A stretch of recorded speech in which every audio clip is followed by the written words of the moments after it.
Bom, boa noite, eu me chamo Gabriel Zani, sou graduando do nono semestre de Medicina Veterinária e hoje vou apresentar os primeiros cuidados neonatais, que foi a atividade proposta pela professora Karine de obstetrícia e glândula mamária. Bom, eu resolvi apresentar os primeiros cuidados neonatais em potros, porque foi um animal que eu já acompanhei partos e que eu acredito que eu vou ter uma maior facilidade de explicar um pouco sobre. Bom, como todos sabem, o acompanhamento do parto não começa exatamente no momento do parto. Propriamente, quando o animal ele sai do corpo da égua, é um momento de maior trauma, mas o acompanhamento não deve começar por ali. Ele deve ser feito já com a égua gestante. Nós sabemos que a realidade da maioria dos locais é que esse acompanhamento não é feito. Na maioria dos locais, a égua acaba tendo esse potro a campo, num lugar mais afastado, e se for necessário algum tipo de assistência a esse animal, ele não vai ter, não vai encontrar. Então, eu vou usar o exemplo, o padrão ouro, que seriam locais mais tecnificados, onde tu estima a data de parto dessa égua, ou por que tu realizou a inseminação, ou porque tu marcou a data em um caso de monta natural, né, monta assistida. Mas esse animal, graças a isso, essa égua, perto do parto, foi levado mais para perto da propriedade, no local onde tem mais, onde tem os caseiros, onde estão os tratadores, exatamente para poder ser feita a assessoria em caso de parto estóxico, tá? Quando se para pensar no momento que precede o parto, tem que se avaliar muito a condição da égua, tá? Porque o que importa naquele momento é a condição da égua, porque dependendo da condição da égua é que se vai ter a condição do potro. Em éguas, em animais que podem estar apresentando alguma diferença, algum distúrbio no comportamento ou distúrbio alimentar, é muito importante que se faça toda essa mensuração, que seja avaliado isso e que seja notificado isso a um médico veterinário, porque muitas vezes esse animal pode estar entrando em sofrimento fetal ali no caso, né? Ou então essa égua pode estar entrando em sepse ou mesmo tendo algum tipo de cólica, que pode afetar diretamente na viabilidade desse potro no nascimento. Então, o ideal é que esse acompanhamento seja feito antes mesmo do nascimento. Ou seja, os cuidados com o neonato têm que começar antes mesmo do nascimento dele, antes mesmo no momento mais traumático, que é o parto. Tá? Mas vamos supor que esse animal, que essa égua, entrou em trabalho de parto, o trabalho de parto teve o tempo transcorrido fisiológico, ou seja, essa égua não demorou muito para parir esse potro, e esse potro nasceu de um parto eutóxico, tá? Não foi um parto estóxico, não teve que ajudar na retirada desse animal. Quando esse potro nasce, eu utilizei aqui, a Isadora prontamente me cedeu algumas imagens que ela filmou exatamente para mim utilizar nessa apresentação, que são exemplificando ali um potro, né? Como vocês podem ver, é um pônei adulto, esse no caso, mas eu utilizei simulando como se fosse um potro, e esse animal prontamente, como um ótimo ator que é, ficou paradinho ali e permitiu que a gente fizesse todos os procedimentos e conseguisse fazer todas as filmagens sem nenhum incômodo, tá? Então, quando esse potro nasce, caiu ao solo, a primeira coisa que tem que ver é exatamente se esse potro ele tem algum movimento, se esse potro não nasceu já natimorto, é a primeira coisa que tem que fazer. Tu não pode começar a fazer procedimento num potro que já está natimorto, já está morto, já está sem vida. O primeiro procedimento que deve ser feito é a desobstrução das vias aéreas, ó, como mostrado na imagem, para permitir que esse potro consiga fazer sua primeira inspiração e expiração, né? Como todos sabem, esse momento é muito importante, é um momento chave para a vida desse animal, né?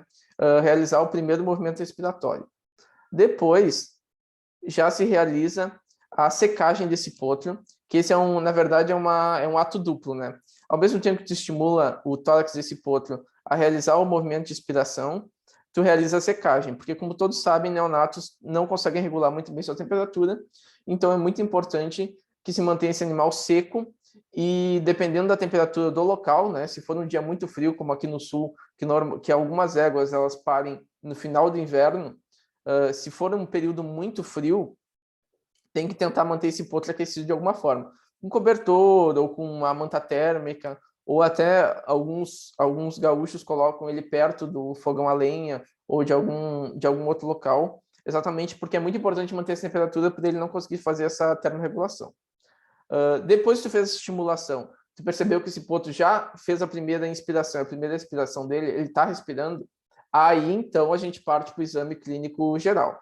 Nunca comece direto com o exame clínico geral se tu não tem certeza se esse potro está respirando, tá? Primeiro tu começa com ver se o potro está em emergência. Caso esse potro não estivesse respirando, aí tem que entrar com uma intubação, sempre manter um tubo perto. Intubação e a ventilação manual com umbu, tá? Tentando reanimar esse potro. Se ele tiver em parada cardiorrespiratória, massagem cardíaca para tentar reanimar ele, tá?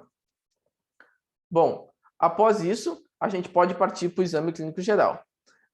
Fazendo a mensuração de frequência cardíaca, frequência respiratória, avaliando a mucosa, que é muito importante. Tu pode observar na mucosa se esse animal está cianótico, se ele teve algum grau de sofrimento durante o parto, algum grau de hipóxia durante o parto. Aqui ela viu a questão do pulso digital, que também dá para se fazer em equinos, às vezes é um costume importante, para potros não tem uma importância muito grande, mas é um procedimento que pode ser avaliado. Também medir a temperatura dele, como eu falei inicialmente, esse potro tem dificuldade para manter a temperatura.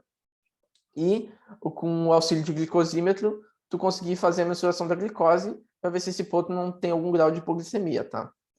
O que acontece muito para fora? Quando esse potro nasce, não se tem termômetro e não consegue fazer a mensuração exata da temperatura. O que muitos cabanheiros fazem? Eles pegam as extremidades desse animal, ou seja, patas, orelha, focinho, e vem a temperatura. Se estiver gelado, esse potro está entrando em hipotermia. Se não estiver gelado, esse potro ele está com uma temperatura mais normal. Não é o ideal para se fazer, mas eu só estou contando que é o que geralmente se faz, tá?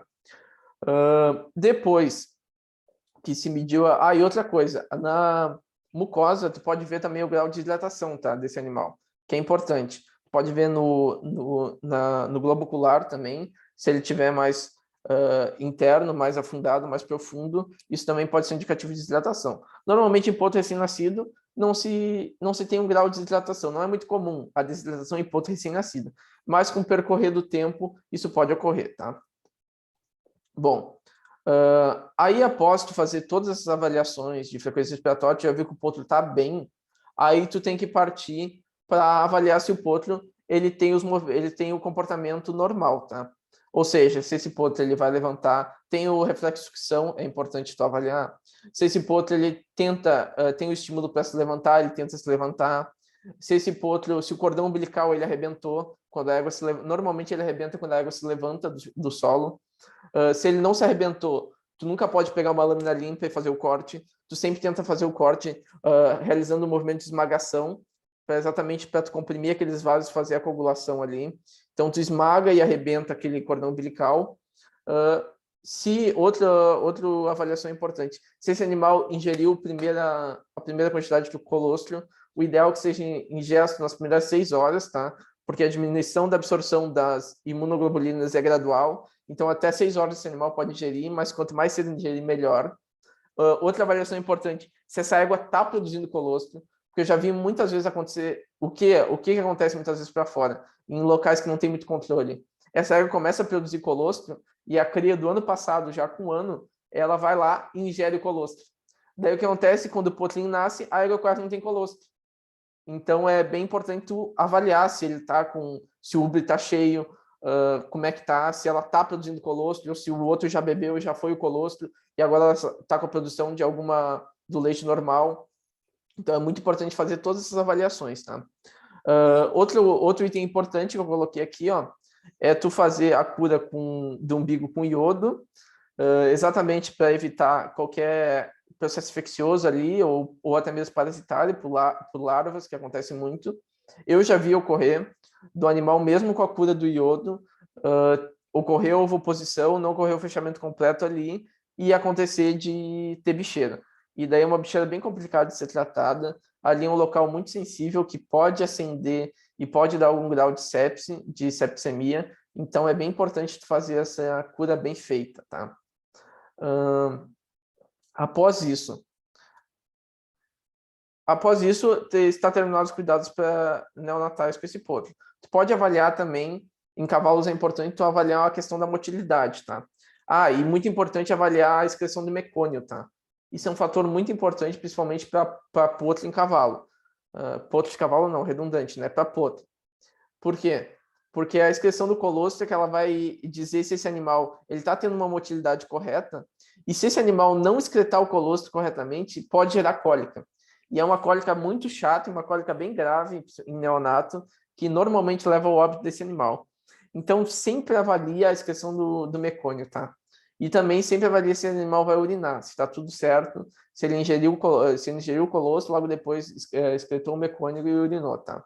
Você pode fazer a escutação dos movimentos digestórios dele, que já vai te falar um pouco se está ocorrendo essa movimentação. Obviamente, faz essa avaliação depois desse animal ingerir alguma coisa, não antes ele ingerir, porque senão tu vai ter uma hipomotilidade descarada.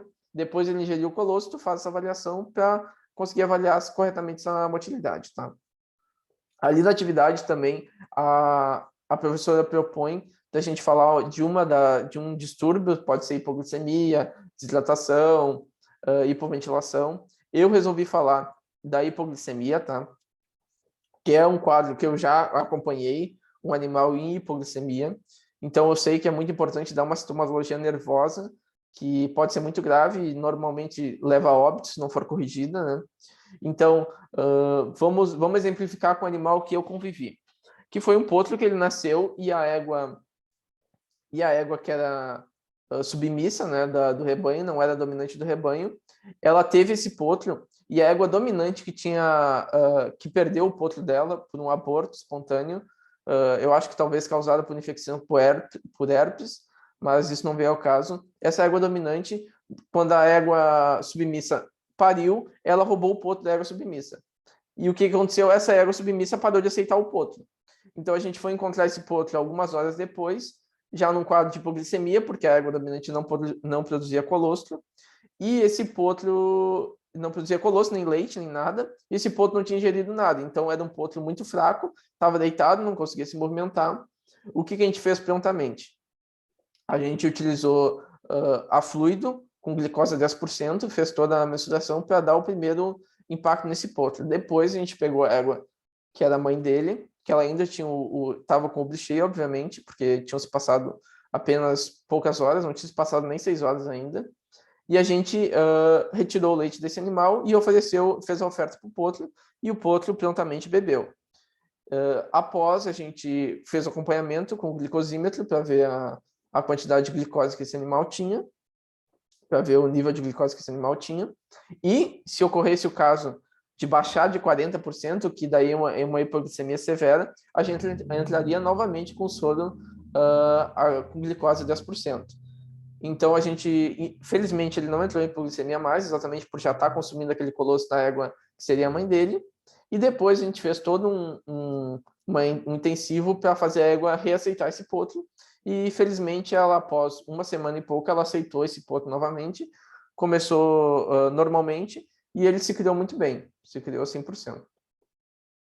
Teve um caso também que eu acompanhei, que foi lá em casa, que era uma égua que ela tinha uma fratura de pata. A gente pegou e segurou ela o máximo possível, porque ela estava no final da gestação. Foi um mês antes da gestação, ela teve uma fratura bem consistente em metatarso, então estava numa fratura muito feia. Não tinha como, realmente não tinha. Seria só cirúrgico, seria um procedimento cirúrgico, mas estava praticamente exposta, então era uma fratura realmente terrível. Como faltava um mês pela parede, a gente fez a opção de segurar. Então se engessou a pata dela, se fazia procedimentos diários com ela e a gente tentou segurar o máximo para ela parir. Ela entrou em trabalho de parto, pariu tudo normalmente, só que o que aconteceu? Quando ela sentou, ela tinha dificuldade para levantar. Então ela não conseguiu fazer um movimento abrupto para levantar e romper o cordão umbilical. Então o potro ele ficou com o cordão umbilical e a gente tem que fazer a ruptura manual. De resto, a potrinha ficou tudo bem, se criou bem, a gente conseguiu dar o colostro. Depois, logo após 1 ou 2 dias de colostro que foi dado para essa égua, a gente optou por fazer a eutanásia 1 ou 2 dias de colostro foi dado para esse potro, a gente optou por fazer a eutanásia na égua, já no procedimento previsto, a gente só estava esperando o nascimento da potra. E depois fez o acompanhamento, criou essa potra guache, tá?